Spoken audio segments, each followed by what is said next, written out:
I don't know how to start this story. There's so much I want to say.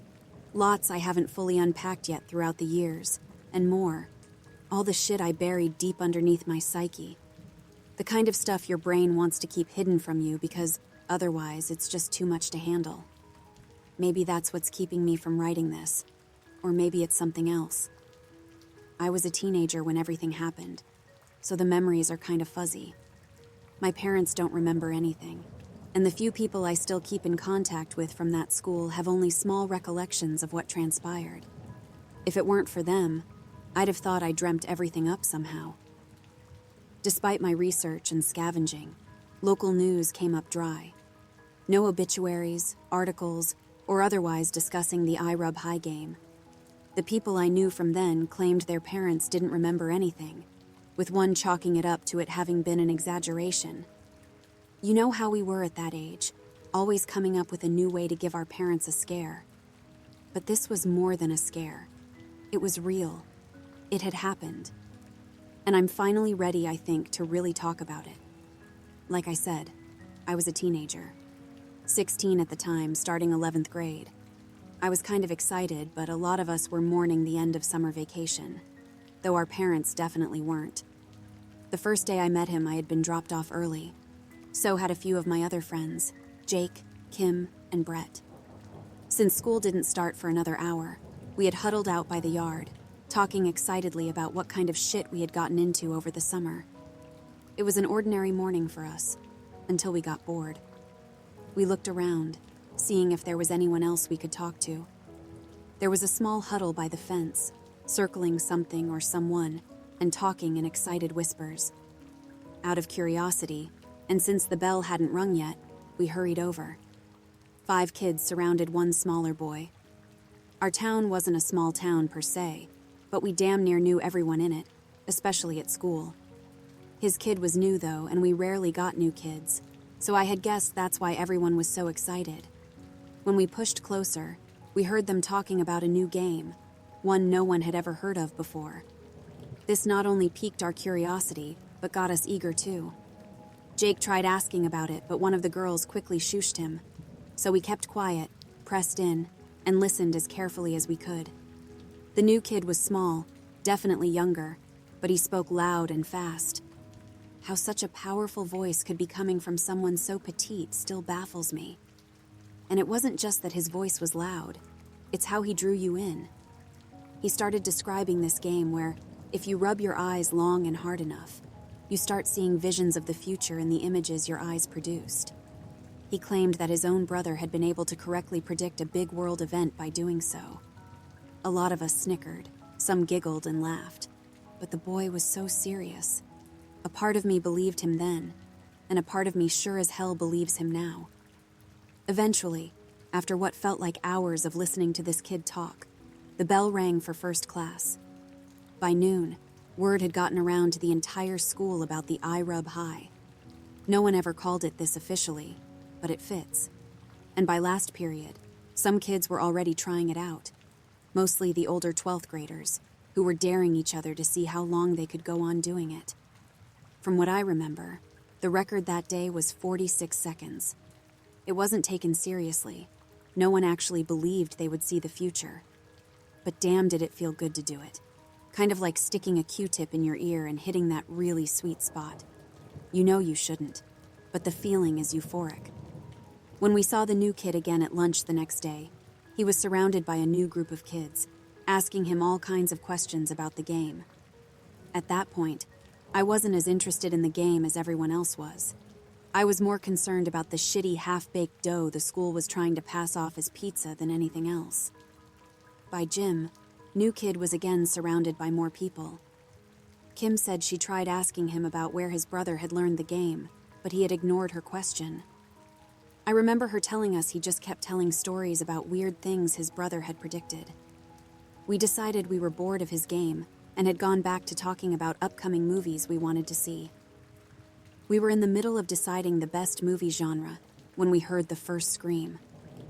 I looked around, first to where new kid had been standing, and then to the source of the scream as it came again, this time louder. I shuddered at the sound. It was like nails on a chalkboard. One of the teachers, Mr. Bede, rushed towards the bleachers. The screaming continued, louder and accompanied by crying. Mr. Bede rose from behind the bleachers, holding on to Johnny, one of the 10th graders. "Let me see," said Mr. Bede. But Johnny kept his eyes covered, his arms and hands moving rapidly like he couldn't stop. It wasn't until Mr. Bede turned that I realized Johnny was digging into his eyes deep and furiously with the palms of his hands. Mr. Bede quickly took hold of one of Johnny's hands and pulled it away. He cried in pain as the cold wind blew into the scratches on his face. They were thick and bloody, but worst were his eyes. The whites of his eyes were bloodshot, as several veins had popped from the intense rubbing, and blood had mixed into his tears, which fell in slow, long streaks. Oh, fuck.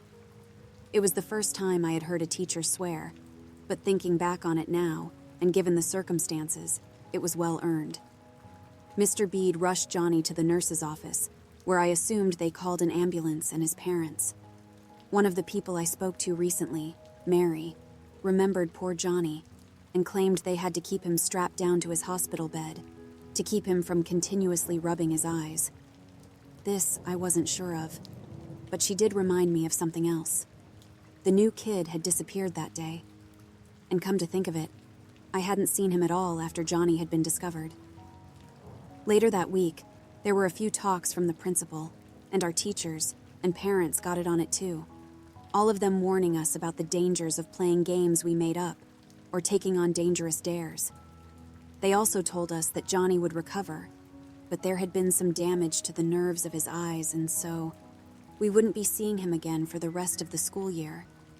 Per the usual, once you tell kids not to do something, they just want to do it even more.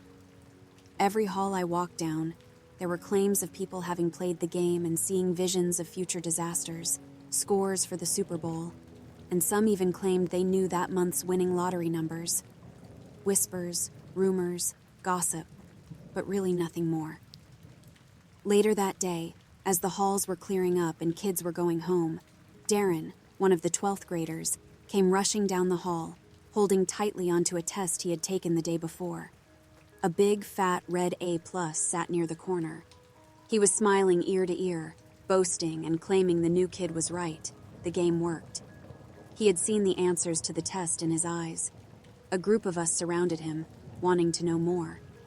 He said he started slow at first, digging in with his knuckles, then the back of his thumbs, and finally moving into a faster pace with his palms. This went on for a minute. It felt good, incredible, and then like he was floating and flying through the air. Swirls of shapes burst into darkness, like an intense kaleidoscope. It was like the relief you get when you finally scratch that itch you've been trying to reach, he said. But better. So much better. Finally, after about a minute and a half, the test answers came into view. They were clear as day, so clear that he could see himself sitting in Mrs. Flower's classroom. He could smell used erasers and freshly sharpened pencils. He could feel the plastic chair digging into his butt, and even heard Mrs. Flower's voice. And then there, sitting on his desk, were the correct answers. He showed us the paper again. We believed him, and so we rushed home, ready to try out the iRub High. We didn't see Darren or the new kid after that day. Come to think of it now, none of us had ever even gotten his name, or he just never told us. But it didn't matter then. A new frenzy had taken over our school. Kids were sent to the hospital with broken and burst eye vessels, scratches, and even chafing on the skin around their eyes. The students who hadn't succumbed to the iRub High were kept home as if it were some kind of infectious disease, and not a game we were all choosing to partake in. There were claims from parents and students that some of them were found smiling and laughing, as if they had reached some kind of ascension. One kid was found unconscious, his nails protruding from his eyelids and brows. I never got far myself, but I can admit it was a feeling unlike anything. Darren was right, in that it was this beautiful release, better than scratching an itch or cleaning the inside of your ear with a Q-tip. I never saw anything myself, but felt I came close a few times. Everything finally ended after one of the teachers had committed suicide. His wife first called the police after she found him face deep in the carpet, frantically rubbing his face and eyes in it. When they found him, the veins in his eyes had burst from the force, and his skin was raw and covered in friction burns. He died after jumping out the window of their 10th-story apartment. She had later found a letter from him in his office, with only one sentence: "Please, don't mourn me." It was my mother who had spoken to the poor woman after everything happened. She was still trembling as she told my mom the story, despite it having happened 2 weeks before. I listened in as best I could, and the way she told the story, the terror she felt, how his screams of agony turned into a laugh, and then a wide smile. She said she could feel the joy emanating from him, tempting her to break into a smile, to laugh with him. Had it not been for the police knocking at her door, she left shortly after, and that's all I remember of her. I haven't played or heard of the game since, and I'm ready to finally be done with it all. But before I finish up, I just ask, please don't mourn me.